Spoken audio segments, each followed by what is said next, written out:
Hello दोस्तों, आप सुन रहे हैं मुंशी प्रेमचंद्र द्वारा रचित उपन्यास गबन का भाग 6 अपने ही यूट्यूब चैनल किस्से कहानियों की ऑडियो लाइब्रेरी पर। तो चलिए सुनते हैं आगे क्या हुआ। महाशय दयानाथ को जब रमा के नौकर हो जाने का हाल मालूम हुआ तो बहुत खुश हुए। विवाह होते ही वह इतनी जल्द चेतेगा इसकी उन्हें आशा न थी।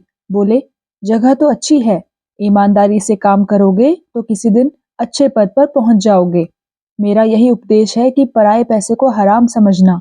रमा के जी में आया कि साफ कह दूं, अपना उपदेश आप अपने लिए ही रखिए, यह मेरे अनुकूल नहीं है। मगर इतना बेहया न था। दयानाथ ने फिर कहा, यह जगह तो 30 रुपए की थी, तुम्हें 20 ही क्यों मिले? रमा बोला, नए आदमी को पूरा वेतन कैसे देते, शायद साल 6 महीने में बढ़ जाए, काम बहुत है। दयानाथ बोले, तुम जवान आदमी हो, काम से ना घबराना चाहिए। रमा ने दूसरे दिन नया सूट बनवाया और फैशन की कितनी ही चीजें खरीदी। ससुराल से मिले हुए कुछ रुपए बच रहे थे, कुछ मित्रों से उधार ले लिए। वह साहबी ठाट बनाकर सारे दफ्तर पर रौब जमाना चाहता था। कोई उससे वेतन तो पूछेगा नहीं। महाजन लोग उसका ठाट बाट देखकर सहम जाएंगे। वह जानता था अच्छी आमदनी तभी हो सकती है जब अच्छा ठाठ हो। सड़क के चौकीदार को एक पैसा काफी समझा जाता है, लेकिन उसकी जगह सार्जेंट हो तो किसी की हिम्मत ही ना पड़ेगी कि उसे एक पैसा दिखाए। फटेहाल भिखारी के लिए चुटकी बहुत समझी जाती है, लेकिन गिरवे रेशम धारण करने वाले बाबा जी को लजाते लजाते भी 1 रुपया देना ही पड़ता है। भेस और भीख में सनातन से मित्रता है। तीसरे दिन रमा कोट पैंट पहनकर और हैट लगाकर निकला तो उसकी शान ही कुछ और हो गई। चपरासियों ने झुक झुक कर सलाम किए। रमेश बाबू से मिलकर जब वह अपने काम का चार्ज लेने आया तो देखा एक बरामदे में फटी हुई मैली दरी पर मियाँ साहब संदूक पर रजिस्टर फैलाए बैठे हैं और व्यापारी लोग उन्हें चारों तरफ से घेरे खड़े हैं। सामने गाड़ियों, ठेलों और इक्कों का बाजार लगा हुआ है।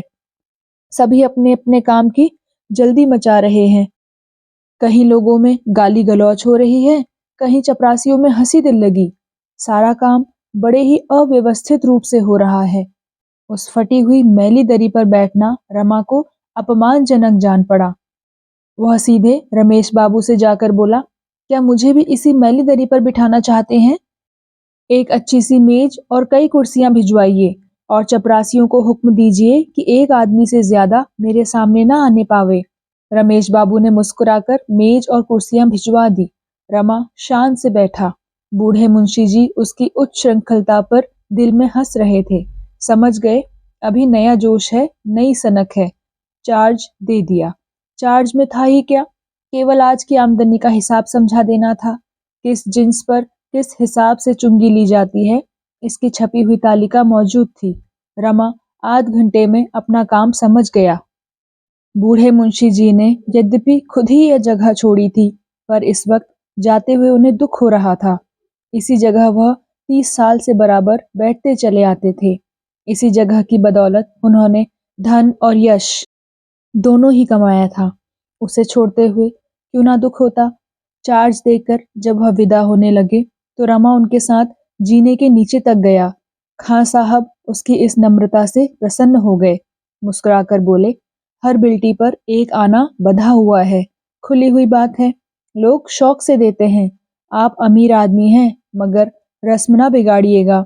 एक बार कोई रस्म टूट जाती है तो उसका बंधना मुश्किल हो जाता है। इस एक आने में आधा चपरासियों का हक है।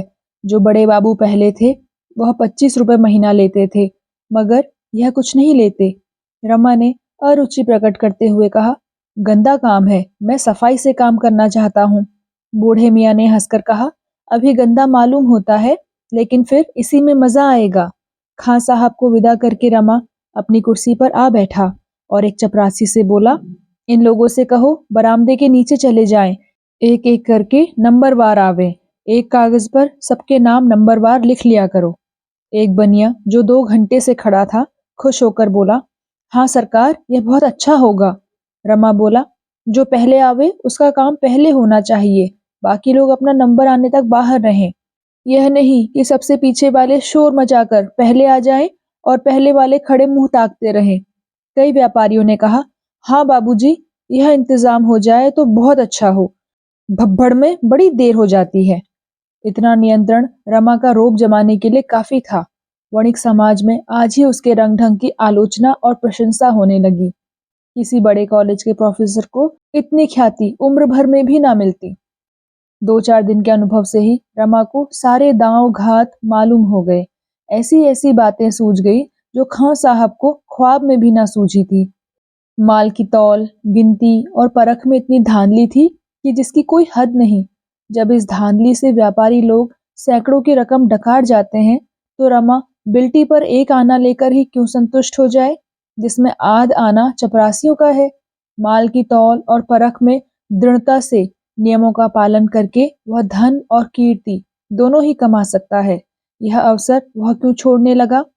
विशेषकर जब बड़े बाबू उसके गहरे दोस्त थे। रमेश बाबू इस नए रंगरूट की कार्यपटुता पर मुग्ध हो गए। उसकी पीठ ठोंक कर बोले, कायदे के अंदर रहो और जो चाहे करो, तुम पर आंच तक न आने पावेगी। रमा की आमदनी तेजी से बढ़ने लगी। आमदनी के साथ प्रभाव भी बढ़ा। सूखी कलम घिसने वाले दफ्तर के बाबुओं को जब सिगरेट, पान, चाय या जलपान की इच्छा होती तो रमा के पास चले आते। उस बहती गंगा में सभी हाथ धो सकते थे। सारे दफ्तर में रमा की सराहना होने लगी। पैसे को तो वह ठीकरा समझता था। क्या दिल है कि वाह, और जैसा दिल है वैसी ही जबान भी। मालूम होता है नस नस में शराफत भरी हुई है।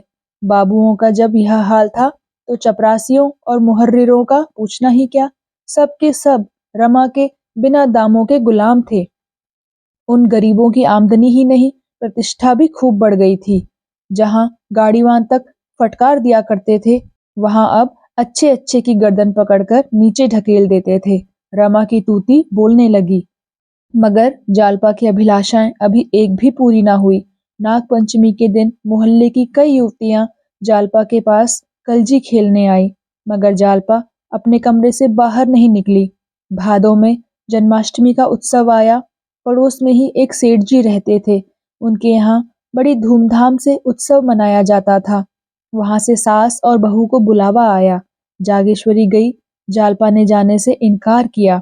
इन 3 महीनों में उसने रमा से एक बार भी आभूषणों की चर्चा न की, पर उसका यह एकांत प्रेम उसके आचरण से उत्तेजक था।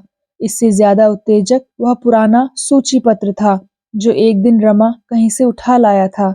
इसमें भांति भांति के सुंदर आभूषणों के नमूने बने हुए थे। उनके मूल्य भी लिखे हुए थे। जालपा एकांत में इस सूची पत्र को बड़े ध्यान से देखा करती। रमा को देखते ही वह सूची पत्र छिपा लेती थी। इस हार्दिक कामना को प्रकट करके वह अपनी हसीना उड़वाना चाहती थी। रमा आधी रात के बाद लौटा तो देखा जालपा चारपाई पर पड़ी है। हंसकर बोला, बड़ा अच्छा गाना हो रहा था, तुम नहीं गई? बड़ी गलती की। जालपा ने मुंह फेर लिया, कोई उत्तर ना दिया। रमा ने फिर कहा, यहाँ अकेले पड़े पड़े तुम्हारा जी घबराता रहा होगा। जालपा ने तीव्र स्वर में कहा, तुम कहते हो मैंने गलती की? मैं समझती हूँ मैंने अच्छा किया। वह किसके मुंह में कालिख लगती। जालपा ताना तो न देना चाहती थी, पर रमा की इन बातों ने उसे उत्तेजित कर दिया। रोष का एक कारण यह भी था कि उसे अकेली छोड़कर सारा घर उत्सव देखने चला गया। अगर उन लोगों के हृदय होता तो क्या वहां जाने से इनकार न कर देते? रमा ने लज्जित होकर कहा, कालिख लगने की तो कोई बात न थी। सभी जानते हैं कि चोरी हो गई है, और इस जमाने में 2-4 हजार के गहने बनवा लेना मुंह का कौर नहीं है। चोरी का शब्द जबान पर लाते हुए रमा का हृदय धड़क उठा। जालपा पति की ओर तीव्र दृष्टि से देखकर रह गई, और कुछ बोलने से बात बढ़ जाने का भय था, पर रमा को उसकी दृष्टि से ऐसा भासित हुआ मानो उसे चोरी का रहस्य मालूम है, और वह केवल संकोच के कारण उसे खोलकर नहीं कह रही है। उसे उस स्वप्न की बात भी याद आई जो जालपा ने चोरी की रात को देखा था। वह दृष्टि बाण के समान उसके हृदय को छेदने लगी। उसने सोचा, शायद मुझे भ्रम हुआ। इस दृष्टि में रोष के सिवा और कोई भाव नहीं। मगर यह कुछ बोलती क्यों नहीं, चुप क्यों हो गई? उसका चुप हो जाना ही गजब था। अपने मन का संशय मिटाने और जालपा के मन की थाह लेने के लिए रमा ने मानो डुब्बी मारी। बोला, यह कौन जानता था कि डोली से उतरते ही यह विपत्ति तुम्हारा स्वागत करेगी। जालपा आंखों में आंसू भरकर बोली, तो मैं तुमसे गहनों के लिए रोती तो नहीं हूँ। भाग्य में जो लिखा था वह हुआ, आगे भी वही होगा जो लिखा है। जो औरतें गहने नहीं पहनती, क्या उनके दिन नहीं कटते। इस वाक्य ने रमा का संशय तो मिटा दिया, पर इसमें जो तीव्र वेदना छिपी हुई थी वह उससे छिपी न रही। इन 3 महीनों में बहुत प्रयत्न करने पर भी वह 100 रुपये से अधिक संग्रह न कर सका था। बाबू लोगों के आदर सत्कार में उसे बहुत कुछ गलना पड़ता था, मगर बिना खिलाए पिलाए काम भी तो न चल सकता था। सभी उसके दुश्मन हो जाते और उसे उखाड़ने की घातें सोचने लगते। मुफ्त का धन अकेले नहीं हजम होता, यह वह अच्छी तरह जानता था। वह स्वयं एक पैसा भी व्यर्थ खर्च न करता। चतुर व्यापारी की भांति वह जो कुछ खर्च करता था वह केवल कमाने के लिए। आश्वासन देते हुए बोला, ईश्वर ने चाहा तो 2-1 महीने में कोई चीज बन जाएगी। जालपा बोली, मैं उन स्त्रियों में नहीं हूँ जो गहनों पर जान देती हैं। हाँ, इस तरह किसी के घर आते जाते शर्म आती ही है। रमा का चित्त ग्लानि से व्याकुल हो उठा। जालपा के एक एक शब्द से निराशा टपक रही थी। इस अपार वेदना का कारण कौन था। क्या यह भी उसी का दोष न था कि इन 3 महीनों में उसने कभी गहनों की चर्चा नहीं की। जालपा यदि संकोच के कारण इसकी चर्चा न करती थी तो रमा को उसके आंसू पोंछने के लिए, उसका मन रखने के लिए क्या मौन के सिवा दूसरा उपाय न था। मोहल्ले में रोज ही एक ना एक उत्सव होता रहता है। रोज ही पास पड़ोस की औरतें मिलने आती हैं। बुलावे भी रोज ही आते रहते हैं। बेचारी जालपा कब तक इस प्रकार आत्मा का दमन करती रहेगी, अंदर ही अंदर कुढ़ती रहेगी। हंसने बोलने को किसका जी नहीं चाहता। कौन कैदियों की तरह अकेला पड़ा रहना पसंद करता है। मेरे ही कारण तो इसे यह भीषण यातना सहनी पड़ रही है। उसने सोचा, क्या किसी सर्राफ से गहने उधार नहीं लिए जा सकते। कई बड़े सर्राफों से उसका परिचय था, लेकिन उनसे वह यह बात कैसे कहता। कहीं वे इनकार कर दें तो, यह संभव है बहाना करके टाल दें। उसने निश्चय किया कि अभी उधार लेना ठीक ना होगा। कहीं वादे पर रुपए ना दे सका तो व्यर्थ में थुक्का फजीहत होगी, लज्जित होना पड़ेगा। अभी कुछ दिन और धैर्य से काम लेना चाहिए। सहसा उसके मन में आया, इस विषय में जालपा की राय लूं, देखूं वह क्या कहती है। अगर उसकी इच्छा हो तो किसी सर्राफ से वादे पर चीजें ले ली जाएं। मैं इस अपमान और संकोच को सह लूंगा। जालपा को संतुष्ट करने के लिए कि उसके गहनों की उसे कितनी फिक्र है, बोला, तुमसे एक सलाह करना चाहता हूँ, पूछूं या ना पूछूं। जालपा को नींद आ रही थी। आंखें बंद किए हुए बोली, अब सोने दो भाई, सवेरे उठना है। रमा बोला, अगर तुम्हारी राय हो तो किसी सर्राफ से वादे पर गहने बनवा लाऊं, इसमें कोई हर्ज तो है नहीं। जालपा की आंखें खुल गई। कितना कठोर प्रश्न था। किसी मेहमान से पूछना, कहिए तो आपके लिए भोजन लाऊं, कितनी बड़ी अशिष्टता है। इसका तो यही आशय है कि हम मेहमान को खिलाना नहीं चाहते। रमा को चाहिए था कि चीजें लाकर जालपा के सामने रख देता। उसके बार बार पूछने पर भी यही कहना चाहिए था कि दाम देकर आया हूँ, तब वह अलबत्ता खुश होती। इस विषय में उसकी सलाह लेना घाव पर नमक छिड़कना था। रमा की ओर अविश्वास की आंखों से देखकर बोली, मैं तो गहनों के लिए इतनी उत्सुक नहीं हूँ। रमा बोला, नहीं, यह बात नहीं। इसमें क्या हर्ज है कि किसी सर्राफ से चीजें ले लूं, धीरे धीरे उसके रुपए चुका दूंगा। जालपा ने दृढ़ता से कहा, नहीं, मेरे लिए कर्ज लेने की जरूरत नहीं। मैं वैश्या नहीं हूँ कि तुम्हें नोच खसोट कर अपना रास्ता लूं। मुझे तुम्हारे साथ जीना और मरना है।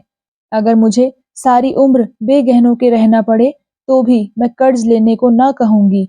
औरतें गहनों की इतनी भूखी नहीं होती। घर के प्राणियों को संकट में डालकर गहने पहनने वाली दूसरी होंगी। लेकिन तुमने तो पहले कहा था कि जगह बड़ी आमदनी की है। मुझे तो कोई विशेष बचत दिखाई नहीं देती। रमा बोला, बचत तो जरूर होती और अच्छी होती, लेकिन जब अहलकारों के मारे बचने भी पाए, सब शैतान सिर पर सवार रहते हैं। मुझे पहले ना मालूम था कि यहाँ इतने प्रेतों की पूजा करनी होगी। जालपा बोली, तो अभी कौन सी जल्दी है, बनते रहेंगे धीरे धीरे। रमा बोला, खैर, तुम्हारी सलाह है तो 1 आध महीने और चुप रहता हूँ।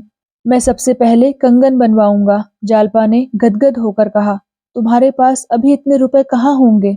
रमा बोला, इतना उपाय तो मेरे पास है। तुम्हें कैसा कंगन पसंद है? जालपा अब अपने कृत्रिम संयम को न निभा सकी। अलमारी में से आभूषणों का सूची पत्र निकालकर रमा को दिखाने लगी। इस समय वह इतनी तत्पर थी मानो सोना आकर रखा हुआ है, सुनार बैठा हुआ है, केवल डिजाइन ही पसंद करना बाकी है। उसने सूची के 2 डिजाइन पसंद किए। दोनों वास्तव में बहुत ही सुंदर थे, पर रमा उनका मूल्य देखकर सन्नाटे में आ गया। एक 1000 का था, दूसरा 800 का। रमा बोला, ऐसी चीजें तो शायद यहाँ बन भी ना सके, मगर कल मैं जरा सराफे की सैर करूंगा। जालपा ने पुस्तक बंद करते हुए करुण स्वर में कहा, इतने रुपए न जाने तुम्हारे पास कब तक होंगे। बनेंगे बनेंगे, नहीं कौन कोई गहनों के बिना मरा जाता है। रमा को आज इसी उधेड़बुन में बड़ी रात तक नींद न आई। ये जड़ाऊ कंगन इन गोरी गोरी कलाइयों पर कितने खिलेंगे। यह मोह स्वप्न देखते देखते उसे न जाने कब नींद आ गई।